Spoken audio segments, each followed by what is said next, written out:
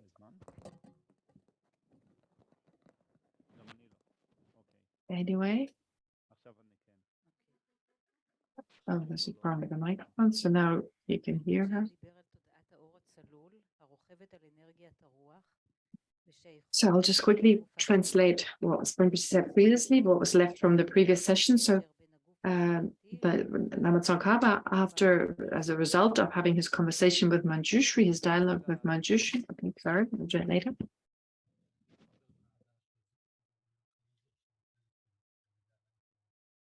Oh, okay.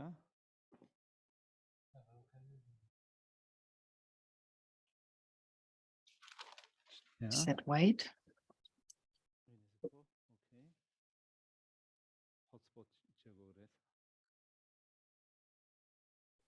Oh, he has to adjust something. Okay. Okay. Kurang kanji to di karres na di kasan Rinpoche gyulu druptan tola kamusundu dila shinto chawe lundi gi gyulu chegiyores ndauchi sumbaresa. Chesande gyulu tan chawe lu tan shinto chawe lu di sungala keva karionas. Gyulu tan shinto chawe lu tan chawe lu chamo and shinto chamo lu.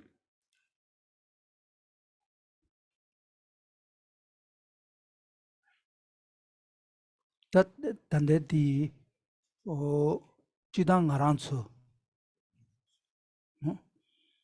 shikowa lo kowe nega laya lu ragwa tawa shinto tawa sem ragwa tawa shinto tawa o tindiji kecha shigido was lu ragwa de sharu duji pungpo te che ane ji ombo gonga tuzo lu tawa te che ane lu shinto tawa te ane chiwa we segi shombe lung te che ine ya tudu tele gyulu shebe tanya te tagi yamare ngare nguen chen tagi yamare tele gyulu shebe tanya tagi yamare ta gyulu sayaga tanya te kaba tagi resna toni tobe shindu chawe we segi sem tigi ane ya shombe lung le tube ane parto tadawe ane tindegi ta lu tela gyulu sen tanya ta tele and Yundrib Matabe Kavla, Matabe Gulus.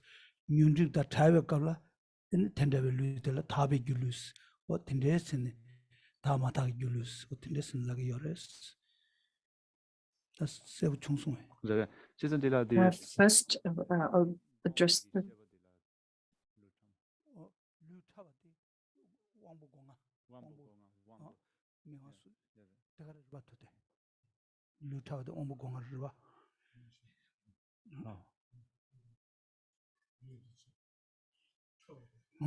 Shindu Tawadi.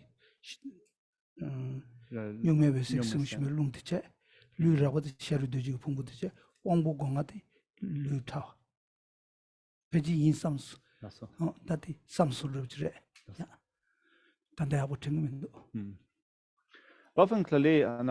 Now Rinpoche says, well, let's first, I want to first address the question to be sure I can translate everything. So the question comes from someone who asks, well, when we talk about this extremely subtle illusory body, Rinpoche just mentioned it several times, kind of slightly explained it as well. So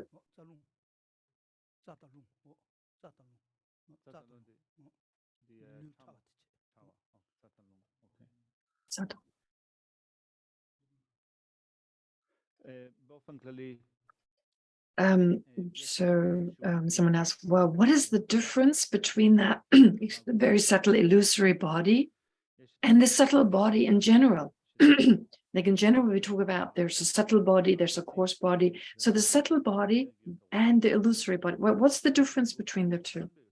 Now, then Rinpoche explained the following. Yeah, there's a difference. He says there's a difference between what we ordinarily describe as the subtle body and the illusory body. Excuse me. In general, well, even for a person who's in samsara, who's caught in samsara, they have, when it comes to the mind, there's a coarse mind, there's a subtle mind, and there's a very subtle mind. The same applies to the physical basis, the body. There's a coarse body, there's a subtle body, and there's a very subtle body. So there's this distinction, physical as well as mental, of coarse, subtle, very subtle. Now, with regard to the body, the coarse body is the body we perceive ordinarily, made of bones, of blood vessels, of skin, and so forth. That is the ordinary body. That's the coarse body. Then the subtle body are the 5 sense powers. The eye sense power, the ear sense power, the nose sense power, the tongue sense power, and the body sense power. So those are considered to be subtle, a little subtler than the coarse body. Anyway, Rinpoche asked Gen Tashila. So Geshe Tashila and Geshe Tashia seem to agree that the second, this subtle body refers to the 5 sense powers. And then the extremely subtle...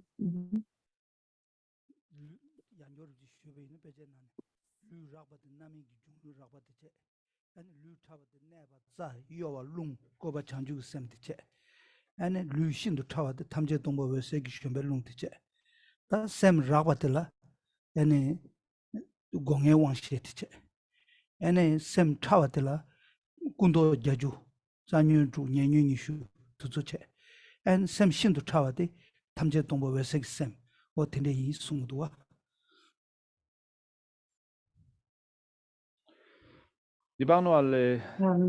Anyway, so Rinpoche then explained, well, with regard to what happens when you generate the illusory body, well, that is only generated once you, and so, sorry, this very subtle body, so the 5 sense powers are the subtle body, and the very subtle body are the very subtle winds that accompany the clear light mind. But those subtle winds are not called illusory body.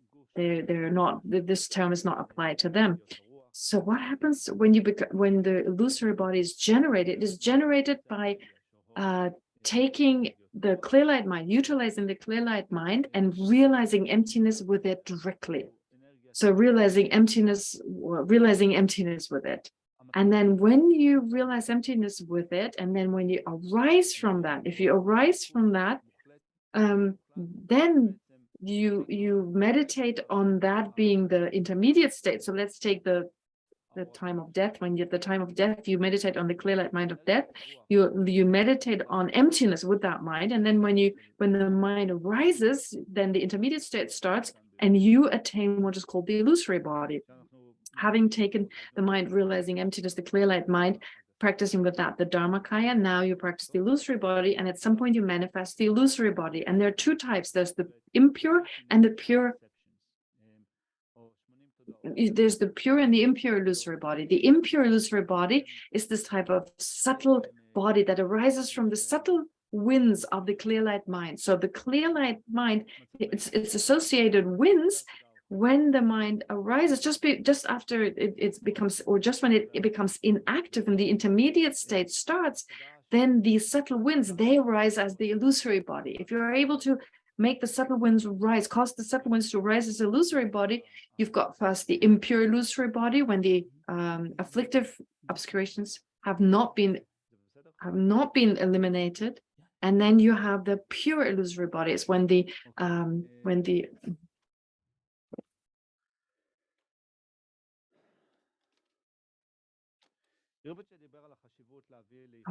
continue. So, and then the pure illusory body, that is the type of body that is generated once the practitioner has eliminated the afflictive obscuration. So having the afflictive obscurations or not determines whether the illusory body is pure or impure.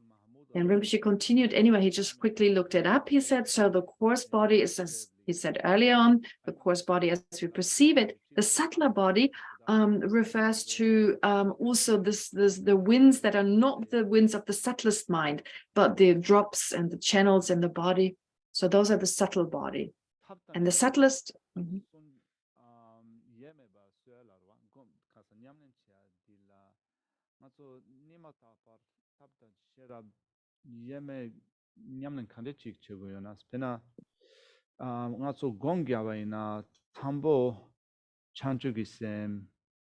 Gomne ani dijela janjugi sengi simba nyamning kan kesi toni gomba ina tamta sherab sundel chagirves yamena tambo janjugi sem gomba ina dijela chakya chembo gomba ina ta chaga chembo goyan di janjugi sen simbe gomba chawa ina tapshe yeme chagirves yamena sengi Tombani Tonamato Tautan Sherab Sudrem Chagimares. Now here's the question. Oh, never mind. Question.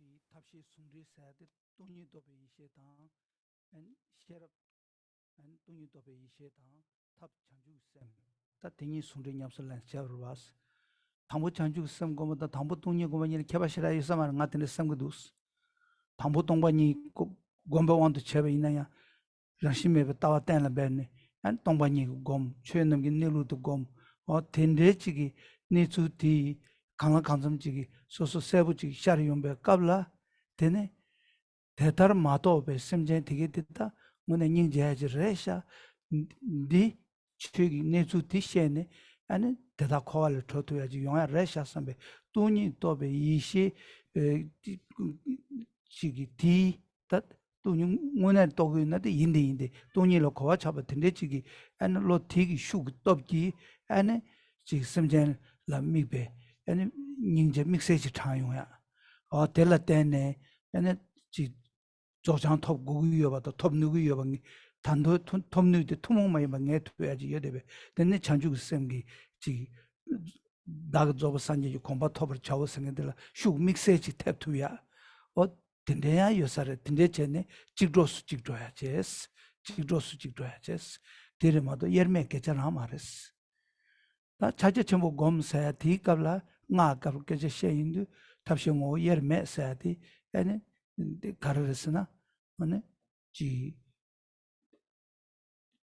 semgi ti karishasana semde sem rabachingmayimba ane sem chawati ta mani tanda kegi mewa inaya kewe kuche Mainaya yimbe kuche, Devachambe ishe Mainaya yimbe kuche, or Tinde dechengi yu tigi, and you tombangi yu samachigi, or Devachambe ishi tigi tapche, you tombangi ever tigi sherapche, or Tinini nisochi yubati, tapshango yemeche. Tata do che jonda che ne, 다 착제 생으로 족체 생으로 누주 내가 저 가르르스나 라베 룽셈 짠답수 까발 또 먹어봐 라베 룽셈 팅이려야 제도 되네 아니 가서래 시체네 아니 트라비 육셈 원도 줄답지 제네 아니 디기 내가 준비 이시 디기 동행해야 디기 탑리야 라비야 근데 인자 족체다 착제 생인도지 지 차절 때 먹어야 난기 띵긴 난조 짬을 때네 왜서 차도 제투야기 네버지 가상에 마시버네시 든데지 임바제 든데인데 아니 든데지 단담 마이나야 임베 쿨체는 곰곰곰버티기 네베톱기 림베 샤바드 차르제 세점 릭점 사야기 아니 딱지 개주티 안 차르 치인데 아니 내가 준비 이시 왜서 샘티 아니 요동원이 아니 내가 지금 든데 지금 남 중에서 아니 직로스 지금 계자마인 봐 아니 시지라 아니 답시 니게 내 차야 내가 준비 이시함 차제 준비 이시 되기 아니 야외 tukdubiagi 가서 야외 kudubiagi 누가샤 이시 되기 저바다 요동원이 내가다 든데기 이시 되기 야외 tukdubi 누가샤 아니 텔라테네 아니 지 다 샴벨룽 세고 이나래 되게 투 구드베 네바샤야 어떤데 지 구투 숭주드베 네바샤 텐데 인서바스 디스 다사마르바스 So Rinpoche said, well, according to a different experience.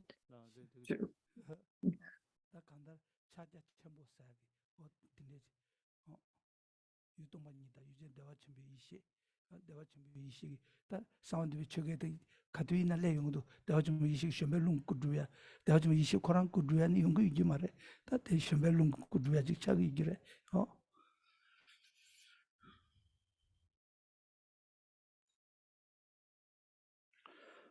בנוגע לייחוד בין חוכמה ושיטה, לפי מסורת הסוטרה, So Rinpoche said, well, another explanation of the coarse body would be, first of all, as before, the coarser minds, like the five, the coarser body as described earlier, so the body made of bones and flesh, etc. The subtler body is the different channels, the winds, other than the wind that accompanies the subtlest clear light mind, so all the other winds, as well as the drops. And then as to the subtlest body is, as said earlier on, the very subtle wind that accompanies the clear light mind. And then with regard to the mind, well, the coarser mind are those five sense objects, the five sense consciousnesses, so eye consciousness and so forth. These five sense consciousnesses are the coarse mind. Then the 80 types of conceptions, and those include, for instance, the root afflictions and the secondary afflictions and so forth. These are described as slightly subtler, so they're the subtle mind, and then the subtlest mind is then the clear light mind. So this is how it's usually described in the texts.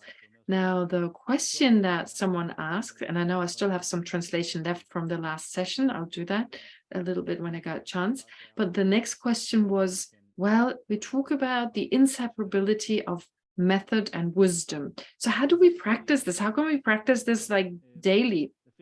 For instance, for like bodhicitta and emptiness, like how do you practice the two? I mean, you can practice, for instance, bodhicitta that affects the mind realizing emptiness, and the mind realizing emptiness affecting bodhicitta, influencing in that sense. Or you could generate bodhicitta and then practice. So for instance, the person asking the question says you first generate bodhicitta and then start to reflect on emptiness, so your bodhicitta will affect the mind realizing, or your bodhicitta will affect the mind thinking about emptiness. And you can also take bodhicitta and then generate Mahamudra, practice Mahamudra. So are you then actually practicing this inseparability of method and wisdom? Now, Rinpoche's response was, well, if you take it from the sutric system, yeah, well, you generate bodhicitta or the mind realizing emptiness. There's no real inseparability. I mean, you're not able to inseparably link the two just based on the sutric system, in the sense of Rinpoche says, well, if you realize emptiness, for instance, or fast without realizing emptiness, So without, whether you first generate bodhicitta and then generate the mind reflecting or realizing emptiness, or the other way around, there's not that much of a difference. The difference lies really in the fact that if you realize emptiness first, you meditate on that view, it becomes clear to you how phenomena actually exist, and that sentient beings are caught in samsara. They don't know how phenomena really exist. And there's this special power of realizing emptiness and then focusing on sentient beings and generating great compassion based on the fact that sentient beings are caught in their misperception, are caught in their ignorance. And so that's a very powerful type of compassion. So basically, you get a sense, well, sentient beings have this problem, but this problem can be eliminated. They can eliminate that misapprehension.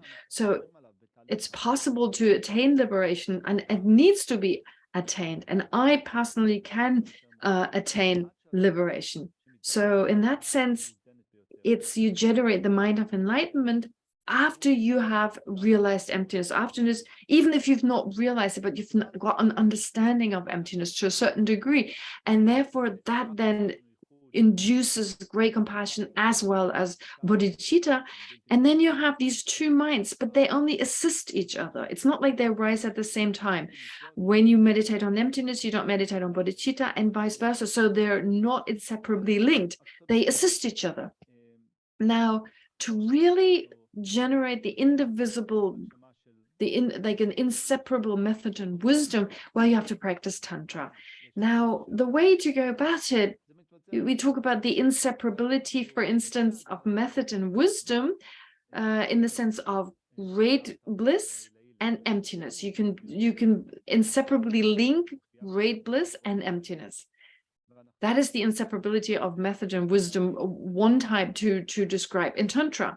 So here, great bliss being method and wisdom referring to the wisdom realizing emptiness. But how do you practice this? Well, initially you just visualize it. You just visualize, you visualize, you go through the motion of realizing emptiness, you go through the motion of having great bliss, you visualize that. And first you generate this kind of bliss that is not real bliss, and then you focus on emptiness to the best of your ability. But then as you continue slowly, it becomes the real deal. It's like your mind becomes used to it, familiarizes with it, and then you actually practice Mahamudra and Dzogchen. You can apply these practices. And what is the good thing about Mahamudra and Dzogchen is that you don't need to take a consort, for instance, in order to practice the entry, the abiding, and the dissolution of the winds in the central channel. No, you can continue with this practice of focusing on the mere clarity, the mere aware nature of the mind, and we're focusing on the ultimate nature of the mind, as described early on. So anyway, it's possible, therefore, to attain such a state. To generate the clear light mind. That is possible by practicing Mahamudra and Dzogchen. And even if you just visualize, Rinpoche emphasized this again, even if initially you just visualize you've got great bliss, and then you take that great blissful mind and you focus on emptiness, reflect on it, and gain an understanding initially, slowly your mind will become subtler through the force of familiarity, until at some point you'll attain the clear light mind. So here it's the blissful mind that then realizes emptiness. And in this case, they don't assist each other, but they're inseparably linked. It is one basis. It's one mind of great bliss that at the same time realizes emptiness. And then based on that mind, you attain, so the mind, that great blissful mind, I mean, you don't generate, or that mind doesn't transform into the physical body of a Buddha like the Sambhogakaya, but it's the subtle wind. It's the subtle wind that that generates into the subtle wind that accompanies the great blissful mind, that transforms into the Sambhogakaya, or first into the illusory body and then into the Sambhogakaya. But anyway, that being the case, still they're inseparably linked. So this is something that's also described in the Guhya Samaja, that the great bliss, does not become the illusory body, but it's wind that becomes the illusory body. Anyway, so Rinpoche felt we needed to say this. So I needed to explain that, and it's something that's also explained in the Guhya Samaja again and again. This is set forth in the Guhya Samaja again and again. Okay, so now the part from before. As part of this last session, so Rinpoche mentioned that in the dialogue with Manjushri, or in reliance on the dialogue Lama Tsongkhapa had with Manjushri, he wrote down these 4 mindfulnesses. So you need to be mindful of the Lama, of great compassion, of the meditative deity, and of emptiness. And didn't I say that already? Anyway, so there are 2 types of emptiness. One is this clear emptiness, and the other one is the conceptual emptiness during the subsequent state.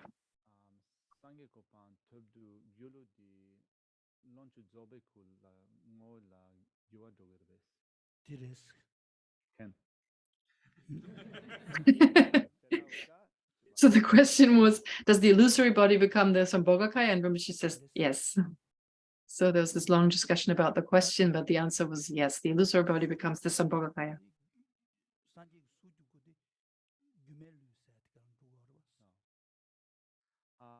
So the actual physical body of a Buddha is also described as a type of illusory body. Yuli.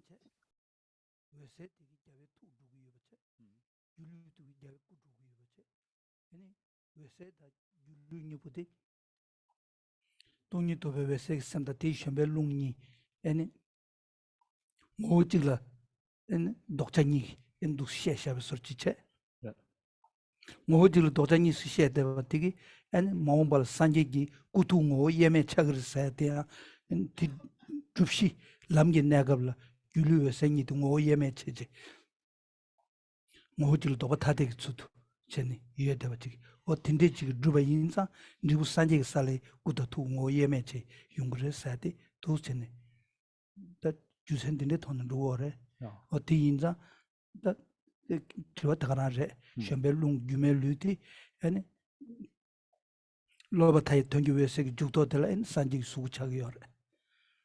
So basically, well, we say the Sambhogakaya, it basically rises of the illusory body. So it's not called the illusory body as such, but it's rather this, it rises from the illusory body. And the clear light mind, well, that transforms and it becomes the mind of a Buddha. So these 2 are inseparably linked. It is said that the mind, the clear light mind, it rides on its subtle winds. So it's like one is the mount and one is the that which is mounted on those subtle winds, which is the clear light mind. And they are inseparably linked, as in like the technical term is they are different conceptual isolates, but they're one nature. So one nature, but different conceptual isolates in that they conceptually appear slightly differently to the mind. So the point here being that they're inseparably linked in such a way that when they give rise to a Buddha's body and mind,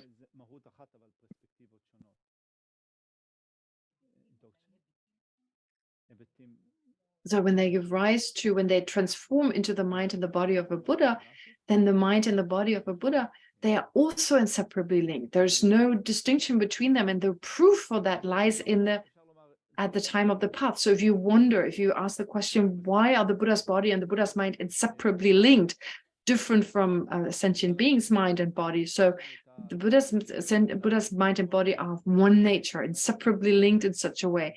Why is that? Well, because during the path, during the time of practice, the causes that gave rise to the Buddha's body and mind, which are inseparably linked, they were also inseparably linked. So based on that, it becomes clear that if the causes are inseparably linked, then we can safely say that the result, the Buddha's body and mind, are also inseparably linked. So I caught up with Rinpoche's explanation now. איך הם משפיעים אחד על השני, האם אנחנו...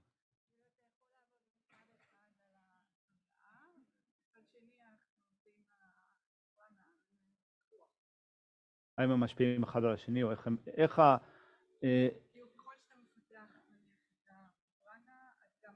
רגע, את מדברת על גוף האשליה, את מדברת על אנרגיית הרוח והתודעה, איך משפיעים אחד על השני.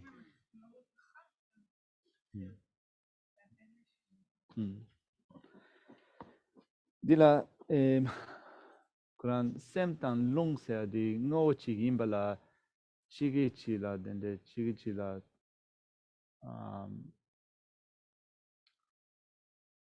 hasla gore. Dinamji chik lagi yore. Shawu mikchen dan longa kanjen sinchi. Shawu chik yore. Timik yore. Kangba yomare. Ta kangba yu nyeji yore. Tilamik yomare. O ta kuni ni de togu cha. Ani mi yu nye kangba me nye jingbe gandhi kije. Ani o chutine pa juwa te, yang duwa te, duwa sina ko takta rugore. Tina shi sheba ti yu rigbi cha yore te, yulu yo tuya che me imare. Yulu yo chawa te me imare. Ti shombe nubam energy ta lungdi, ani ro tuya nuba yine ya yul zimbe rig tuya nuba te me imare. Kuni ni nyamdo yu tu, ani yul kanda kani ni zimba te yo wada, kanga nyamdo yungoro. Longa kanden tang, ani shawu mikchengi peche chen rugore, ta kuni tita rugore chevre. הם עובדים ביחד. Now, the question apparently is about the mind and the subtle winds that the mounts of the mind, or the mind and the wind energy that are the mount of those minds.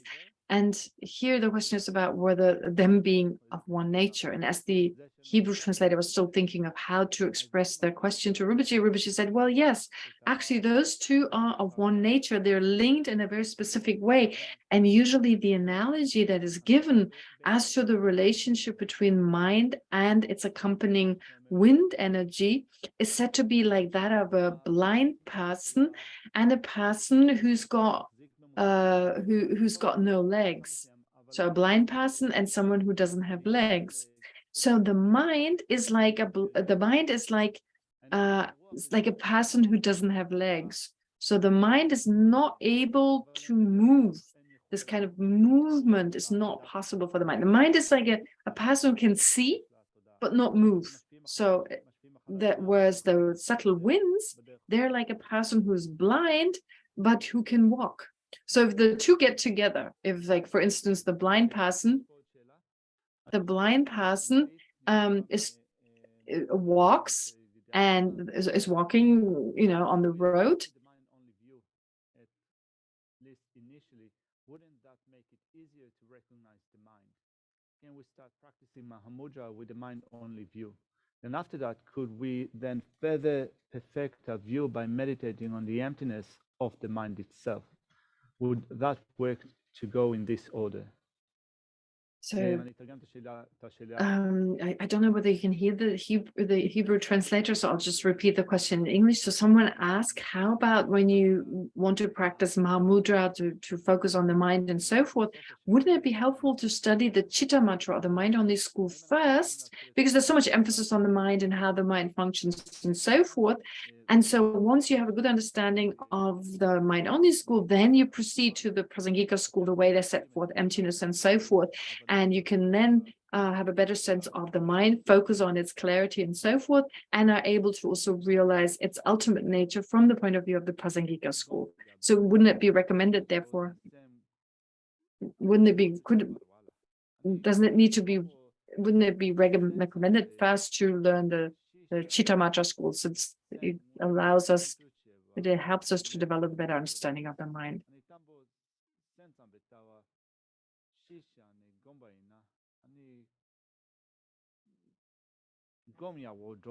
And so the previous question, or Rinpoche's answer to that question, it's like really the mind and its subtle winds. They're like a person who can walk but is blind, and someone sitting on.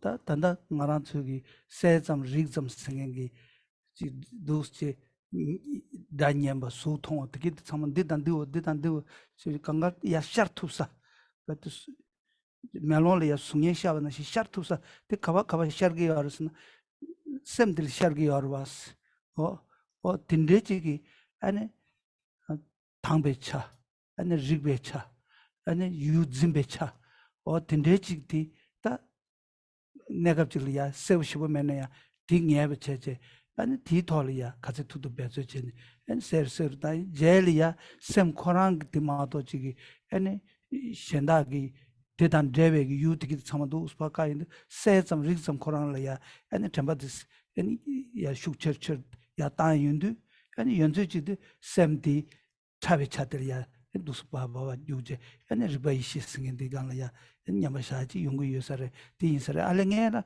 마란도 탐데 셰바라고 코란랑이야 엔 두스체 엔 냐마샤이 레드와스. Well, maybe she feels it's not necessary to follow the mind only.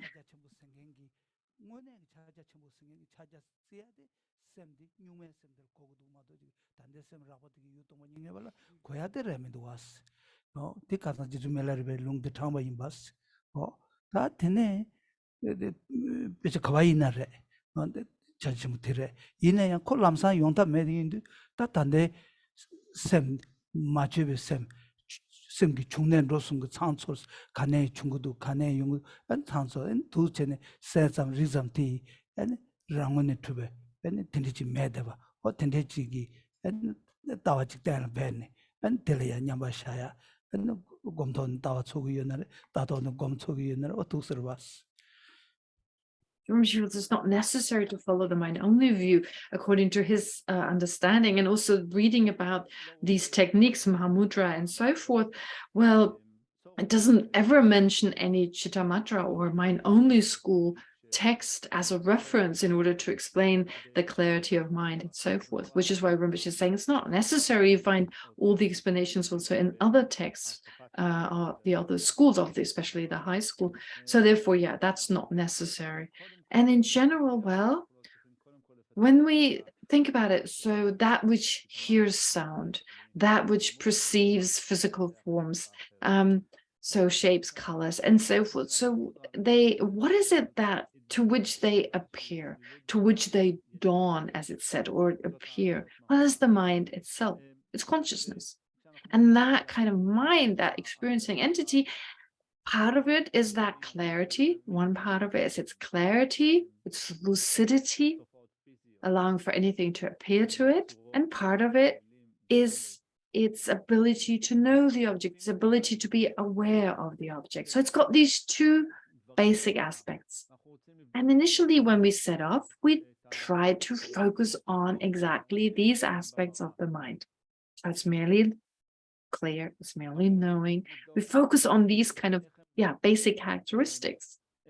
And slowly it'll become clear. We can identify that object. And as we continue doing this, and we become more skilled in doing so, slowly the mind will become subtler. So the mind becomes subtler, the object becomes subtler, the object that is observed becomes subtler. And in that way, we can manifest subtler levels of the mind. But we have to start in this way with starting with the coarse mind, because we won't be able to go right into manifesting the subtle mind, focusing on that and so forth. But actually, when we talk about Mahamudra, so just the meaning of Mahamudra, so in particular, mudra here, this seal refers actually to the clear light mind, the subtlest mind. That's what it really refers to. This is what Milarepa said in one of the quotes that she read earlier. It says everywhere it's mentioned that this is the actual Mahamudra, the clear light mind.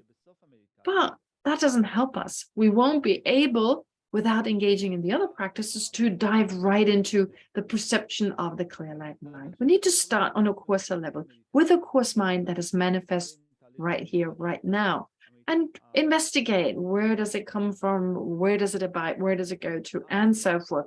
Kind of investigate it, analyze it on the conventional, and then eventually on the ultimate level.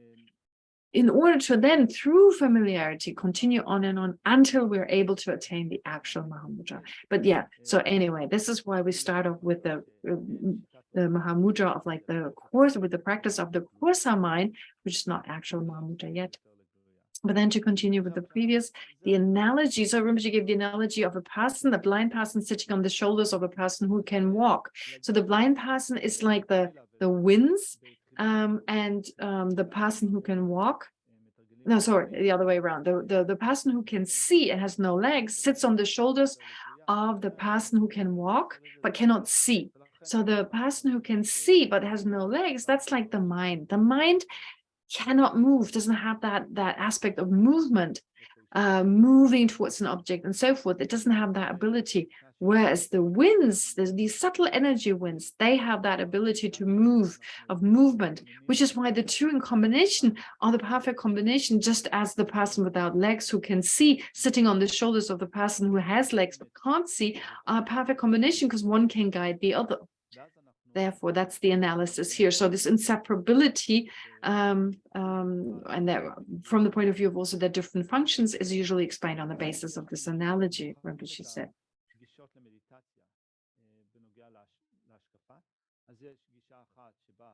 So anyway, yeah, that's it. There's nothing more left.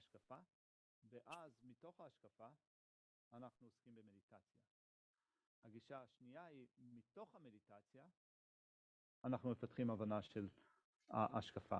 אז כאן הטכניקת המדיטציה הזאת של המהמודרה היא כזאת שמתוך המדיטציה אנחנו מפתחים את ההבנה של ההשקפה הפילוסופית, הריקות מקיום אינרנטי של התודעה. יש אישור מהחתול. נפלה לי שאלה? על יד הכוס, אוקיי.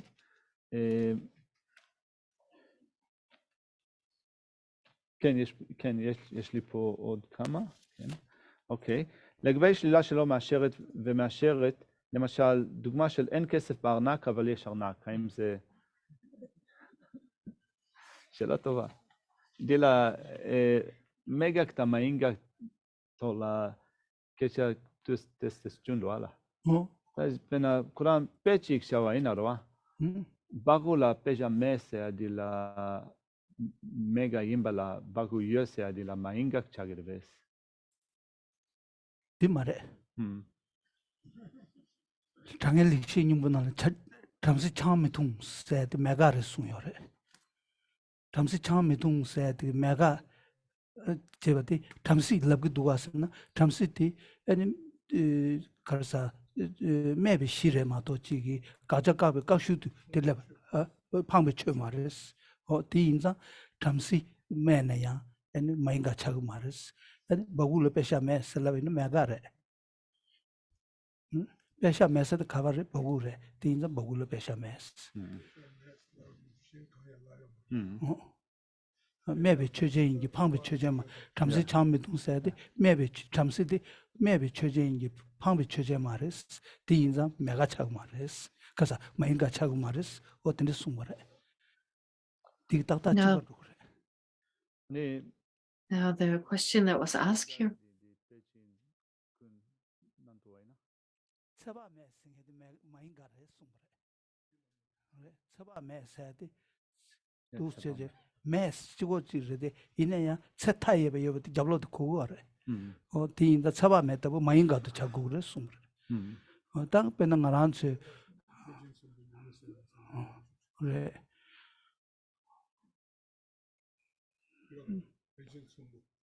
that the yush the yumare ta pena dirwa remember town tatare remember town o dire remember town option lela shure. Okay. As the question here is about Rinpoche's, or it's connected to Rinpoche's previous explanation of negative phenomena. There being two types, negative phenomena which are described as affirming negatives, and negative phenomena that are described as non-affirming negatives. Now, the question is, well, for instance, if I say there's no money in my purse, Well, isn't that an affirming negative in the sense that, well, the purse is affirming and then there's no money in it. So there's something implied when you say there's no money in the purse. Implied is the purse. However, Rinpoche's response was, no, that's not the case. For instance, in Lama Tsongkhapa's commentary on the definitive and interpretative meaning of the Buddha's teachings, called the Ocean of Eloquence, in that text, Lama Tsongkhapa says very clearly, for instance, the example of the following: the Brahmin does not drink alcohol. The Brahmin does not drink alcohol. This phenomenon, the Brahmin does not drink alcohol, that is said to be a non-affirming non-affirming negative, in that when you negate drinking alcohol, in the place of negating the Brahmin drinking alcohol, the Brahmin is not implied. The Brahmin is the basis based on which you negate that the person is drinking alcohol. It's just the basis. So that's different. Therefore, it's not implying the Brahmin itself. It's not implying the Brahmin when negating that he drinks alcohol. So there's just a difference between there are different kind of examples. There's a difference here. The same applies to the purse.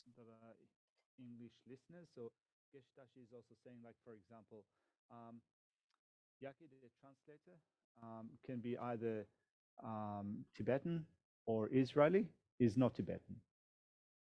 Yeah. So immediately the understanding that dawns is that I'm Israeli. As בעברית, לדוגמה. So there are examples though of affirming negatives. For instance, the name of Amitaios, the long life meditative deity called Amitaios. Well, his name is actually boundless life. So having bounds, or having boundaries, if you like, or limits, so limitless life, if you like. So having limits.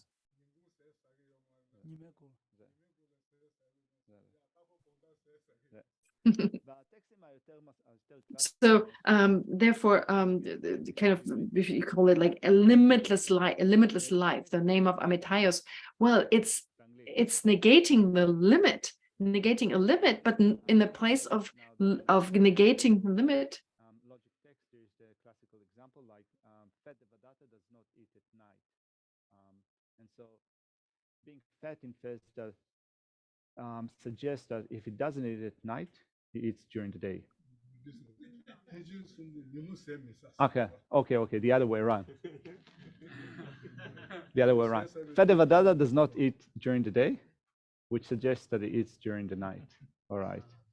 Anyway, so here, that would be an example there for boundless or limitless life is an example of an affirming negative, because in the place of negating that limit, it does imply life. And other examples are, for instance, meadow that is without it, that is hillless, like hillless or mountainless.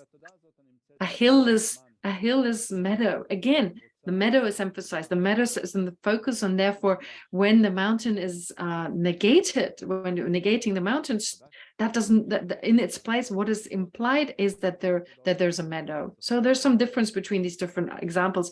Other examples are, for instance, so Geshtashi gave the example. I don't know whether you heard the translator. It's like an affirming negation from the point of view of the context. So if you create a certain context, saying Yaki is a translator, he's either Tibetan or Israeli, right? So if you know that is the context you're aware of, and then saying he's not Tibetan, then implied by that is that he's Israeli, and that's an affirming negative.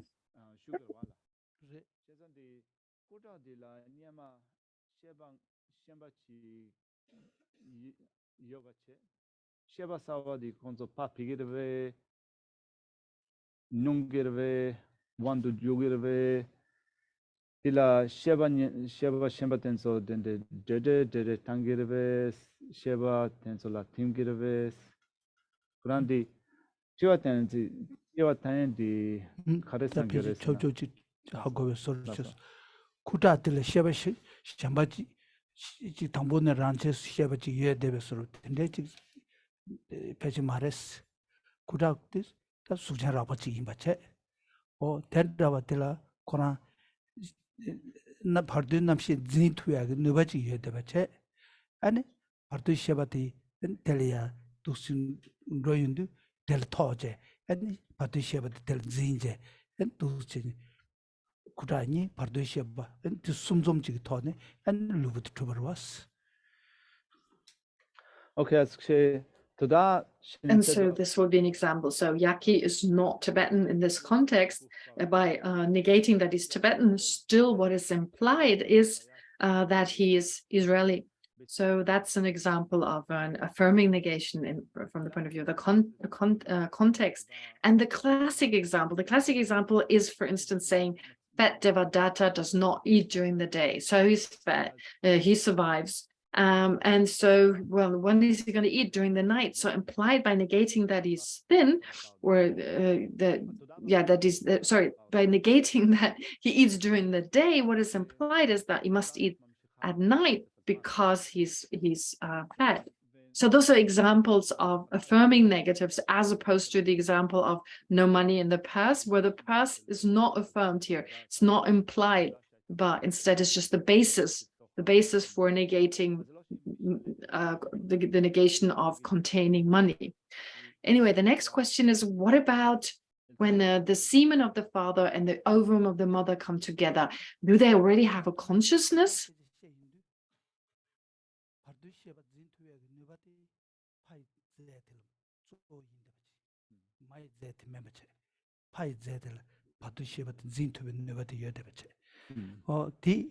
Partushebat zine mai dultina ya duksi shuba imbache dinde geje surji yordas ti tungo shegi yores chilo ya ene tanadi tirwa karsa nima sanzi yungu yorwa nima sanzi ti ane dawe nubal ten yungu yores nima sanzi chetu ya dawe nubal ten yungu yores o nanglo la chena partu namshin zinyadi 파이 컴 누구 누발 때는 연구요레스 오 군인이 그 배던레 순고 디시라 닌저 요르다스. Now, with regard to, therefore, the ovum, so there's no consciousness when the fertilized ovum, so when ovum and semen come together, it's not that there's already consciousness there, but rather a consciousness enters or comes together with this fertilized ovum. So basically the two aspects of that come from the parents, the ovum and the semen, well, they obstruct the being, the part of being who will eventually then, whose consciousness will then enter this fertilized ovum. So the other than other phenomena, this part of being cannot move through it. And there's this ability to hold the mind, So basically those three unify. The ovum, the fertilized ovum, which is really the semen of the father, and the ovum of the mother. Once it's fertilized, the two have come together, semen and ovum, and the consciousness of the future being. Those three come together, and from there, then a new life, a new sentient being grows, etc. So has been therefore conceived. Now, Rinpoche says, actually, in the Kala Chakra, what is explained, when the two come together, the semen and the ovum, it's actually the semen, or they describe it as the white substance. They don't really use the same terminology, but it's like the white substance from the father. That actually has the ability to hold the semen.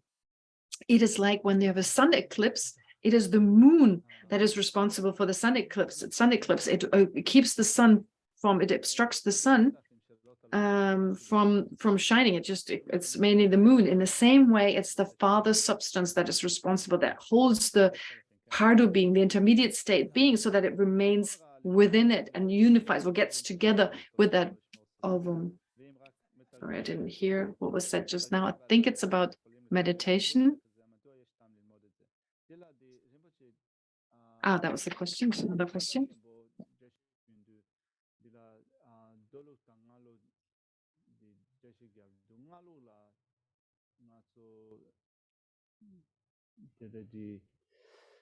Kerim tan zorim tan wanshi tan gulu tan vesese di kechamambochi jundwa halam di sangala di sanshin bebachi shagorwa jason tan di rimboche di matso Eshe mika shila wan yo samare di sungwe chi kande chi na skansu di nyamnen chi chewa ina wan tomna mato ni nyamnen che yo marabes.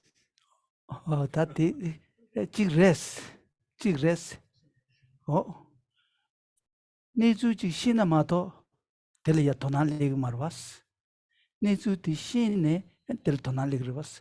Chala chi ne ya tel keju yobachi pet tinali ya yigchi shabik chapdati di tomba ina and konyende legrivas.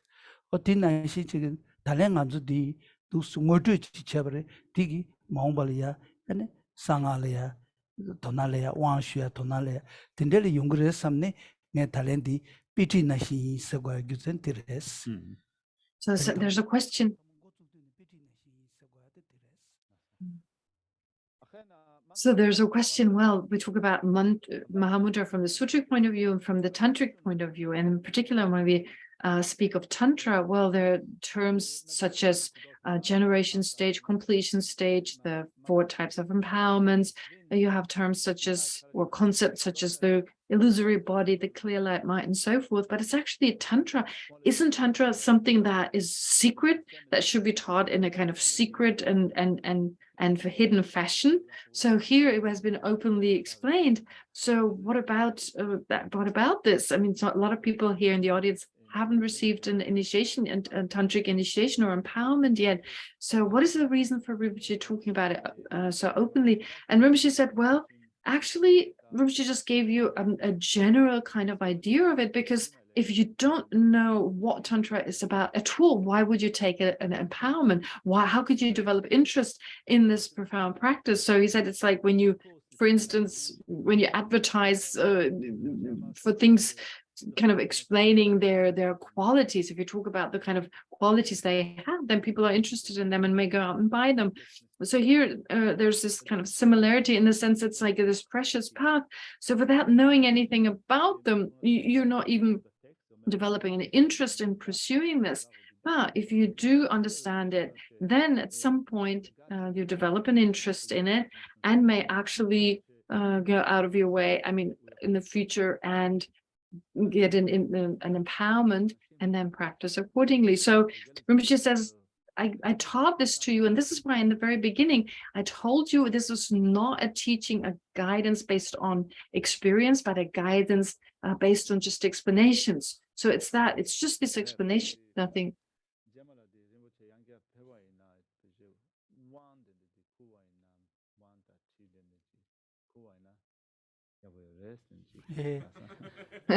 So the person said, well, after hearing this, after hearing everything Rinpoche has explained, she has the wish in the future to receive an initiation and empowerment from Rinpoche sometime in the future. So it's helped. So if there are no questions, let's meditate, Rinpoche says. About 10 minutes left.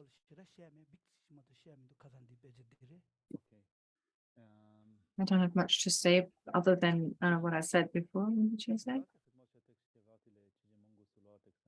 So there are 10 minutes left. We could meditate together.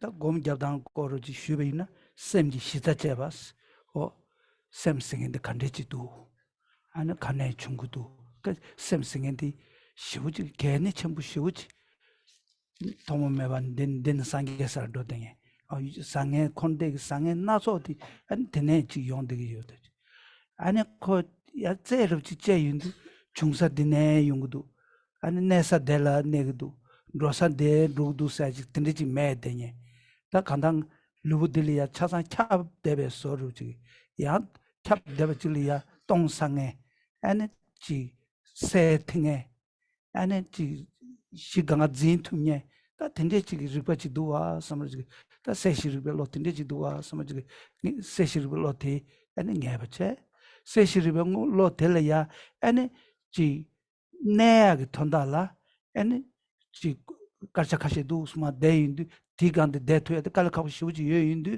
아니 지 샤탑 주고 거네 아니 지 야면나 베데 레벨 킹 가사 야면은 단단들에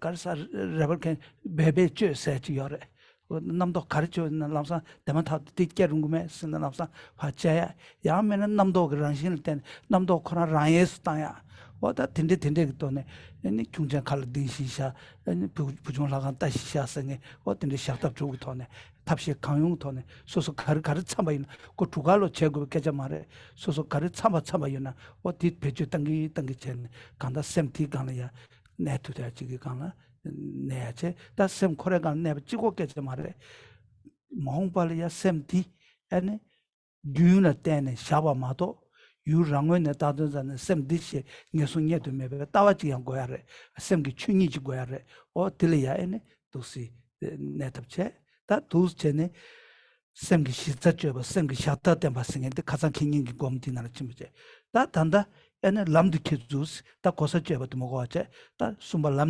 람드케주스 다 람드케주스 해야지 드림 검자지를 차샤바이나 치 나와 nangi nyam sange chidar sharyang ane tele lapsa tire sambe shamba meba pujung laga tawa nashi tetan tele shamba meba ane kone tuidane kandar nangsengo nawa tagara semgi nangchaji yin sambe nangsengo yerme jiga ganga ane tu che dene ane tele ya tembe jangsu tsus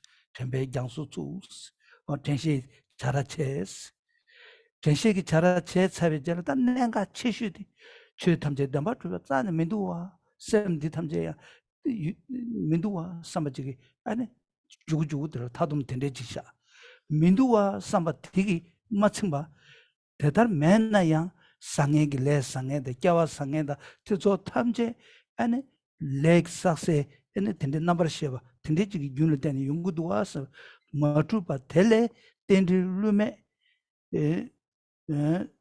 두 총회나 텐딜라 찍도 찍수 차싱스 텐딜 레균델라 에는 녀바녀바 텐딜 찍수 차스 다디 장올라마 종가 좀 투몽 많이 베까메 지레 텐딜 찍수 차스 지준 잠배한게 명아 민두와 삼바테데 녀야 민두와 삼바테 용다레 텐딜 찍수 차 송야데 다 뱅고 포벌루루 공바 어 텐디지레 어디 곰자 데르다 드린 거야 나와 강샤리야 안 생기 로발에 만들어 이 삼아 샘태야 제니냐 메도와 삼아 메나야 레상에 강가들 태기도와 삼아 든데지기 람레키주데 테레 강다 나와 텐딜로와 메바 동바 캐렌타고 고아니 지시 소소 나오데 다동 되베 공바도 남시 렌조 메바 찍자도 텐데멜로 통화자민 예시 이긴다 대제 따베 잡아 줘발라 사야데 따베 잡아 줘서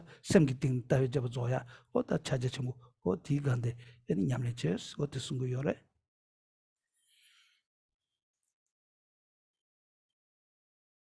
단 디워도 Yeah, we forgot. It's so here. So here, what we should meditate on, basically the basis is the mind itself.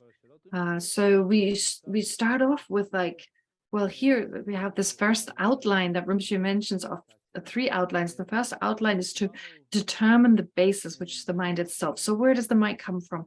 Where does it go to? What is it? What is its object, and so forth. So it's this entity we're trying to identify that has existed since beginning this time, that has continued from beginning this time all the way up to now, and that will continue on all the way to Buddhahood, and it's the continuum of which will never be extinguished. So in that way, it's this experiencing entity that can be positive, it can be negative, it can be harmful, it can be beneficial. It's impossible to determine it. It's exactly this is exactly that. This part is this and that part is that. You cannot do this. It somehow pervades the entire body, and still it's vacuum. It consists of a vacuity. It's like the state of vacuity. It is completely clear. It is completely clear, and still it can perceive things. So this is the mind that is so hard to grasp. This is the mind we need to ascertain, that kind of experiencing entity that is clear and knowing and so forth, that we have to ascertain. We need to focus on that. And there are different methods, as we already described yesterday. For instance, Rinpoche gave the explanation of the different ways of focusing on the mind or resting the mind. Well, first of all, when we start to meditate, there are two methods. First of all, to either deliberately cut off any thoughts, that's one method, or to allow these thoughts to naturally disappear. There are two methods. And then with regard to allowing these thoughts that arise in the mind to naturally disappear, Rinpoche described a few techniques of like being like a Garuda bird who very relaxed soars in the sky. So our mind just in a very natural way lets the mind rest in its natural state. So like being like a bird or being like a child, whichever example you use, you should choose one of them, and you can also alternate between them.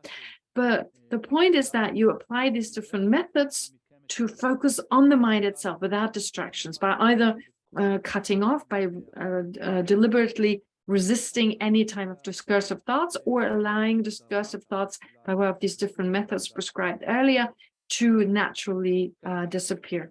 And once you've done that and you have a sense of what the mind is, then you need to focus on the emptiness. How does the mind actually exist? It's this continuum, but it doesn't exist in and of itself. It is the basis of its own emptiness. Anyway, so with this whole explanation here, Rinpoche has covered the first two outlines, which is the first outline is determining the actual basis of the mind, and then showing how to rest the mind. So Rinpoche has done that with the different methods. And now we need to establish how we can turn this into the path. Now, the mind, of course, it appears, it has different appearances and so forth, but we shouldn't hold on to these appearances. Like a child, we talked about this, the child, like a child, this appearing aspect or the clarity aspect of the mind, or something appearing to the mind, although it's inseparably linked to the mind. However, we should not hold on to this, but apply mindfulness and introspection. And applying those, then the most important part is having the sense of what the mind is all about, focus on its emptiness. That is so important.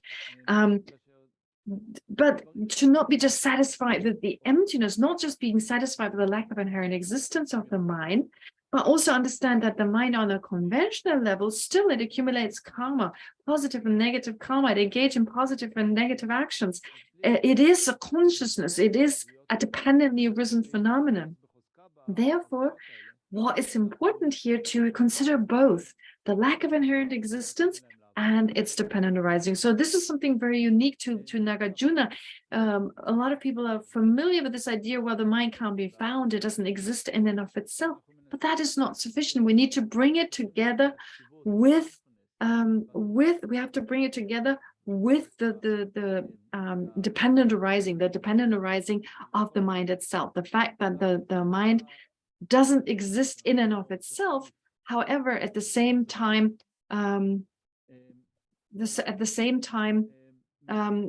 although it doesn't exist in and of itself, but it's dependently arisen. So this is an aspect that is very important, and not just being able to understand, that the mind lacks inherent existence and at the same time is dependently arisen, but we need to be able to balance the two, to bring the two together in such a way that there's no contradiction.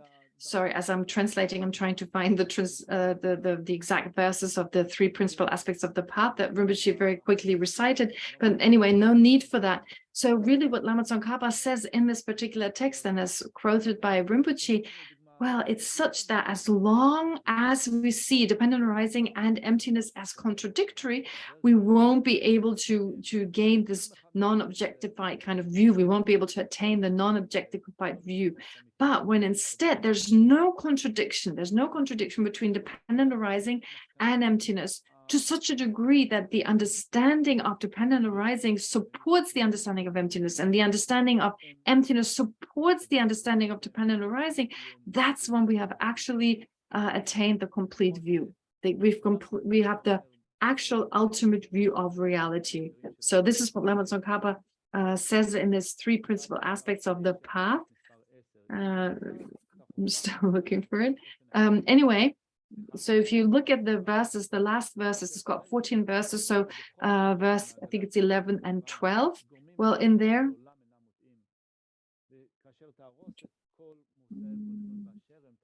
oh, here it is.